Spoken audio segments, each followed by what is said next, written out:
السلام عليكم ورحمة الله وبركاته. شايفة الشاورما دي وشايفة الطريقة دي وشايفة شكل الشاورما ده، اوعي تعمليها بالشكل ده.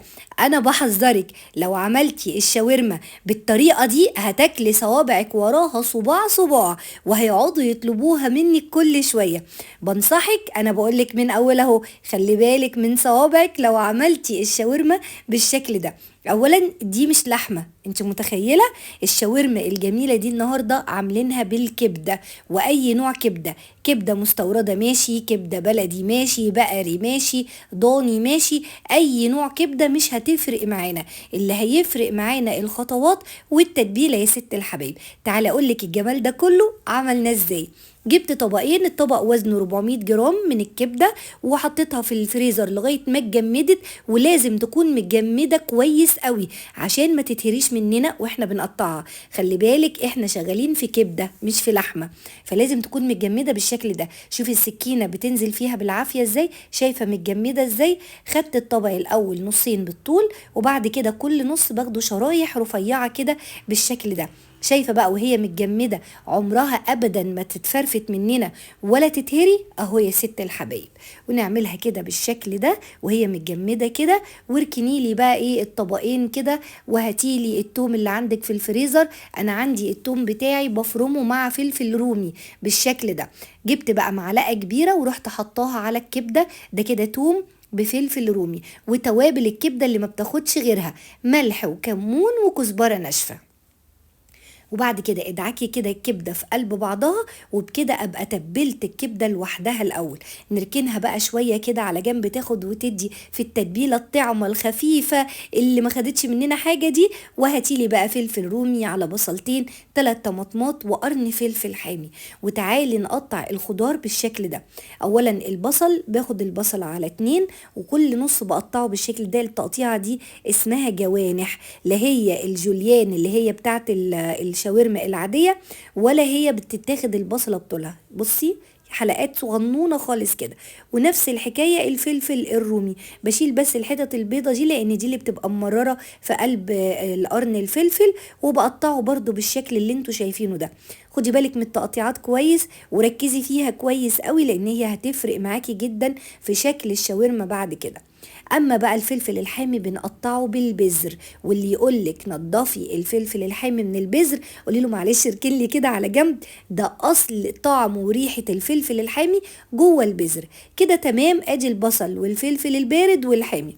الطماطم بقى بنشيل حتة السرة اللي فوق دي، وباخد كل واحدة على 2. وياريت تكون الطماطم جامدة عشان انا مش عايزاها تنزل ميتها، انا عايزة الشاورما كلها تبقى في قلب بعضها، واخدة من طعم بعضها بس ما فيهاش مية عشان ما تدوبش العيش، وعشان كمان الكبدة ما تنشفش منك. الطريقة اللي هنعملها بيها دي تطلع معاكي كبدة طرية جدا. هجيب بقى طاسة واحط فيها معلقة زيت، واحط معلقة سمنة.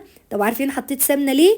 لا مش عشان تطعم، ده عشان انا ما عنديش ليا. لو عندك ليا ضاني حطي حتة ليا مفرومة هتدي طعم حلو قوي. ما عندكيش حطي معلقة سمنة، وسلام بقى لو سمنة بلدي، والله احيانا بتبقى السمنة البلدي اطعم من الليا كمان. وبعد كده نزلت بالكبدة وهي متبلة، وبديها صدمة الاول في معلقة الزيت والسمنة زي ما انت شايفة كده بالشكل ده، بتتبيلتها زي ما هي. اللهم بارك، ما نزلتش مية ولا اي حاجة. اول ما لونها يتغير حتى لو هي لسه نية هنشيلها على طول. يعني حتى لو بصي لونها غير اهي، بس لسه فيها بعض واحده كده لونها محمر، مش مهم، انا عايزاها تكمل سواها مع الخضار، مش عايزاها دلوقتي تكمل سواها للاخر. شيليها بقى، صفيها كده من الزيت والسمنه في طبق كده جانبي بالمقصوصه المخرمه بتاعتنا دي لوحدها كده في طبق. ومكان الكبده بالظبط هننزل بالخضار بتاعنا.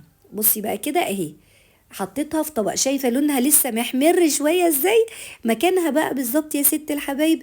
انزلي الاول كده بالبصل على الفلفل الحامي على الرومي، وقلبيه، خليه يلملي كل الفتافيت اللي في الطاسه مطرح الكبده، وشميلي الروايح بقى من هنا وجاي كمية روايح الجيران هيخبطوا عليكي. بصي بقى البصل خد لون ال الكبدة ولون مطرح الكبدة، اروح جاية نازلة بالطماطم. الطماطم عشان كانت جامدة ما نزلتش ميتها خالص، وقلبت كده كله في بعضه. وتعالي بقى نفس التوابل اللي حطيناها على الكبدة بالظبط هي اللي هنحطها على الخضار، ألا وهي ملح وكمون وكزبرة ناشفة، مش اكتر من كده. واقلب كله كده كله في بعضه، وكده الخضار بقى جاهز عندي وزي العسل. شايفة الخضار لونه جميل ازاي، ما تبلش مننا. الطاسة سخنة جدا جدا وكل حاجة بحطها عمالة اقلب على طول. بعد كده بقى اروح جاية نازلة بالكبدة، واديها بقى تقليبة كده كله على بعضه. شوفي لي جمال الكبدة، يا روعات الكبدة، يا نهار ابيض. النهاردة وصفة الشاورما بالكبدة دي تعدت العالمية، يا حرام اقولك عليها عالمية. ريحتها يا جماعة وطعمها تعجبكم جدا بجد. هتعتمدوا طريقة الشاورما دي عندكم على طول. محدش يقولك الكبدة ما بتاخدش بصل ولا طماطم. الكبدة النهاردة معمولة شاورما مش اسكندراني. فص ليمونة بقى كده بعد ما طفيت النار وشيلت الطاسة من على عين البوتاجاز، اروح مديها فص ليمونة كده تبرز لي طعم الكبدة الجميل بقى. فينو بقى بلدي كده حلو من الفرن، والله ما بقتش الفرن بتعمل الفينو البلدي ده خالص يا جماعة. ومع ذلك يلا لو لقيتي تمام، او هاتي عيش بلدي وروح حاطه فيه بقى اتنيل جوه كده، وحطي فيه شاورما الكبدة او في الفينو زي ما انت شايفة كده، واحلى شوية شاورما النهاردة. لكن بحذرك تاني، اللي هتعمل الشاورما بالطريقة دي تاخد بالها من صوابعها، هيطلبوها منك كل شوية، هتقولي يا ريتني ما كنت عرفت الطريقة الجميلة العظمة دي. بصوا الجمال، شايفة السندوتشات عاملة ازاي بتتكلم. ألف هنا وشفا ليكم جميعا. اللي ما اشتركش في القناة يا جماعة يلا يشترك في القناة ويتعرفي كل حبايبك وصحابك على القناة، وألف هنا وشفا. سلام عليكم.